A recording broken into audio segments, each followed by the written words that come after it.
આમોદ તાલુકાના રોઝા ટંકારિયા ગામથી બદલપુરા ગામનો રોડ અત્યંત બિસ્માર બન્યો હતો, જેથી ગામ લોકોની રજૂઆતને પગલે ધારાસભ્ય ડીકે સ્વામીના સતત પ્રયાસોના કારણે 2.59 કરોડના ખર્ચે નવો 4 કિલોમીટરનો રોડ મંજૂર કરવામાં આવ્યો હતો।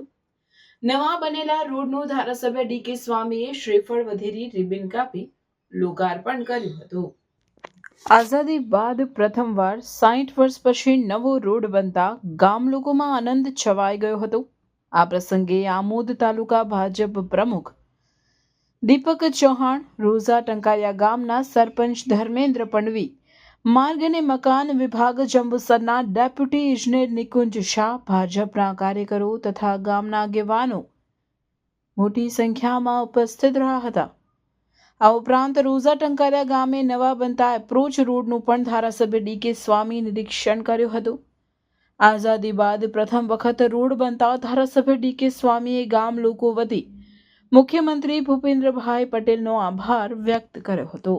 લગભગ મારા ખ્યાલ પ્રમાણે અથવા તો ગામના સૌ આગેવાનોનો કહેવા પ્રમાણે 60 વર્ષ બાદ આ રોડ આજે જ્યારે બની રહ્યો છે, આઝાદી પછી આ પહેલીવાર આ રોડ બની રહ્યો છે, ત્યારે ગામના સૌ જનો આજે આનંદની લાગણી અનુભવી રહ્યા છે।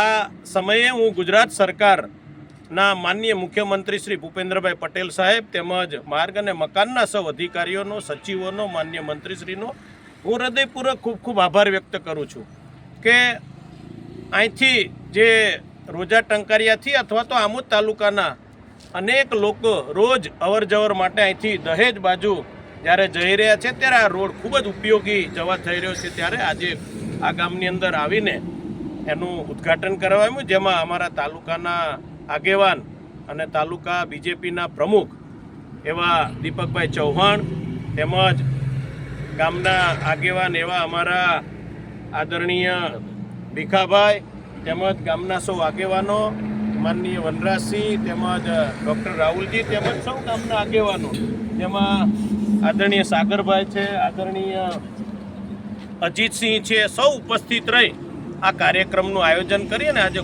લોકો માટે, પબ્લિક માટે ખુલ્લો મૂકવામાં આવ્યો છે। તો આજે સહર્ષ લાગણી અનુભવું છું ને ગુજરાત સરકારનો માનનીય મુખ્યમંત્રીશ્રીનો હૃદયપૂર્વક ખૂબ ખૂબ આભાર વ્યક્ત કરું છું।